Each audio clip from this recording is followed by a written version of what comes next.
Hi everyone, glad to have you join me this week. Today I'm talking to Simon Andrews, the Managing Director of Sandvik Mining RSA. Simon is going to share some exciting news about Sandvik Mining Rock Solutions' recent relocation and what this means strategically for the business and by association the industry as well. Simon, thank you so much for joining me today. Hello Laura, it's good to be on the show as we call it, and nice to talk to you, yes. Awesome. So Simon, as I mentioned, Sandvik recently relocated to a new facility. Can you tell me about the facility and the rationale for doing so? Yeah, certainly. So a decision was made actually a few years ago that we needed to look at consolidating our sites and looking at one complex. We went through a series of solutions and options, and it was decided that actually the best thing to do would to be looked at a bespoke property, which is what we did.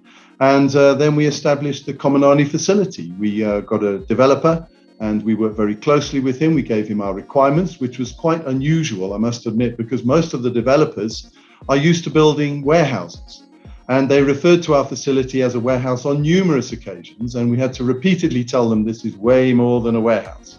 So we gave them the requirements for a bespoke workshops, 3 of them, and of course then the office environment. And I must admit, they really did come to the party. And for the first time in Sandvik's history, Komanani is the site now that engages all of South Africa's operations under one roof. So we closed 5 facilities and we've combined them into one existing facility, then situated just outside Kempton Park on the other side of the airport, just behind Takealot. There's a little bit of advertising for you. So yeah, not far from our existing facility, about 10 kilometers further away, but very conveniently positioned just outside the airport. Awesome, Simon, what an incredible move for Sandvik to consolidate. I think that's really quite smart.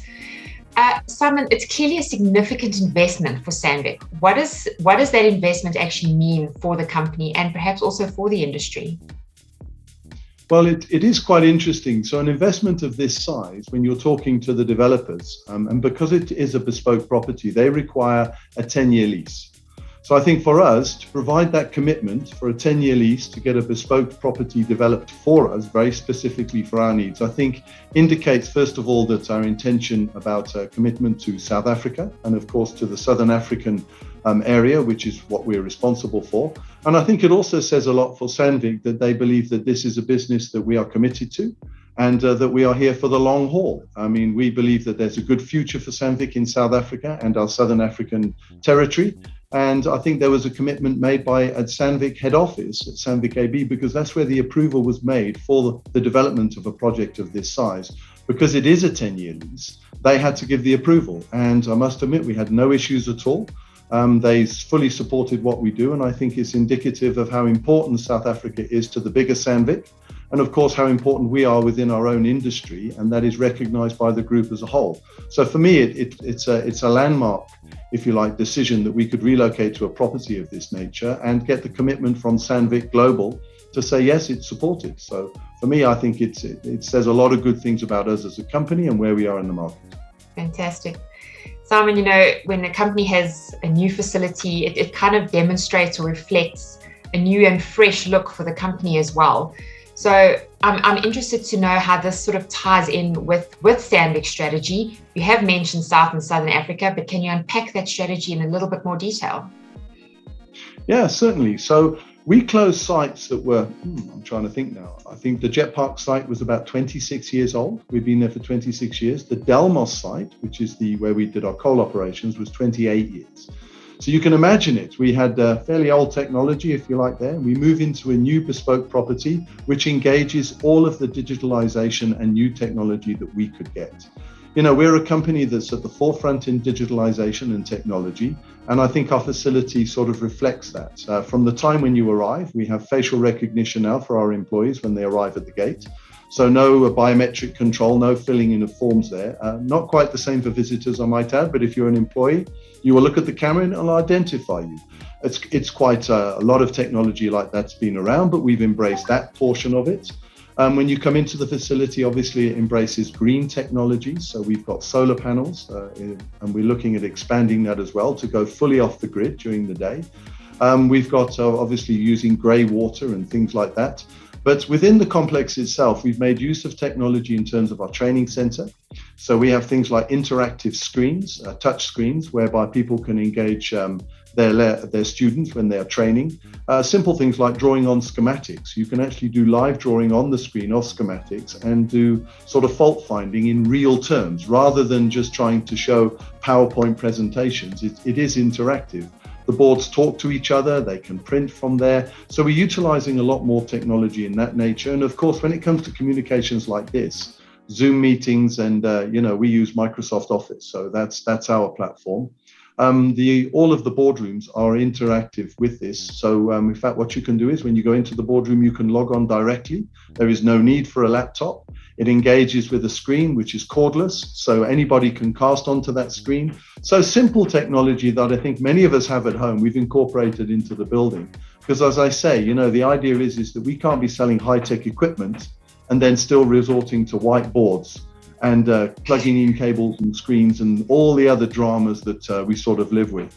And of course, as part of this whole thing, we've set up our simulators within our training center as well, so that we can actually then conduct online training and get people to actually operate equipment from a simulator rather than have to do live training on machines. So all of this type of technology and new way of thinking is something we brought into Komanani. And in that sense, of course, we're very proud about it. Simon, as you should be. I think the best way to demonstrate a company's technological advancements is to start at home, which is exactly what you've done. So I think that's a great sign for industry about your commitment to technology in the industry. Simon, I also believe that your new facility is a reflection of the other element of your strategy, which is localization. What would you comment around that, Simon?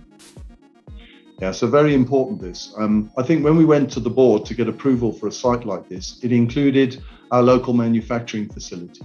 So within the property, we have 3 workshops. So 2 of the workshops are dedicated to refurbishments, rebuild, local content. It's what we call the aftermarket part of the business. But one of the workshops is dedicated solely to local manufacture.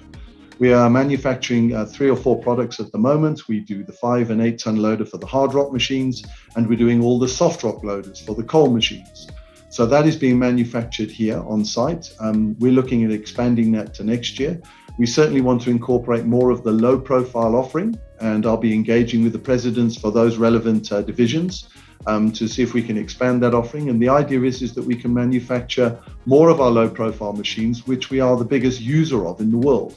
And we sell 90% of the low profile offering, and it makes sense that we can manufacture it locally. Again, I think it was a vote of good faith that the board of directors within Sandvik said that this was a good investment and that they see the future within South Africa is something that they can embrace. And they supported wholeheartedly that we could have a local manufacturing facility. So we're very proud about that. And of course, it is proudly South African. So it's plus 60% local content, and it has that little proudly South African flag, which again, I think makes us all very proud to be South African and also to be part of the new Komanani family, that we can manufacture equipment here from scratch. Yeah, very good. Brilliant. Simon, I mean, in just a short space of time, you've conveyed some clear, strong messages to the mining industry, your commitment to South and Southern Africa, your commitment to technological innovation, and obviously, as you've just said now, your commitment to local content. I think if there's one key takeaway that you'd like to leave our audience with today on the back of all these great and exciting things that you shared with us, what would that key takeaway message be? Okay, well, there are 2 elements. I'll finish with you with a little bit of a phrase, but I think most importantly, I think it's the commitment that Sandvik is here in South Africa to stay. With all the challenges that we face, it's a multinational company. It is committed to South Africa, it's committed to our market, which is the Southern African market, and that we've got the backing from the very highest levels within our company to be committed to a long-term relationship in South Africa with the mining and construction industries. The takeaway from this is, I think we're looking at technology. I think many people want to adapt mining to accommodate the technology that we have. We want to accommodate technology into the mining environment. So we will change our equipment and our way of working and our technology to accommodate the mining methods that we have currently on site. And I think there is a big difference. So we want to make sure that we can support our customers in what they want to do, and we will adapt our equipment and our technology to meet their needs and demands. If you can take something away, I think that's worth it. Wow, Simon, if that's the way to end the conversation, then that's just absolutely brilliant. What a fantastic key takeaway for our industry, and one I know that's going to resonate with everyone. So thank you, Simon, for your time. Thank you for sharing all the exciting things that Sandvik is doing and how that's going to really resonate and be appreciated by the mining industry in Africa, and particularly South and Southern Africa. So thank you for joining me, Simon. Excellent. Laura, thank you very much. It was lovely talking to you too.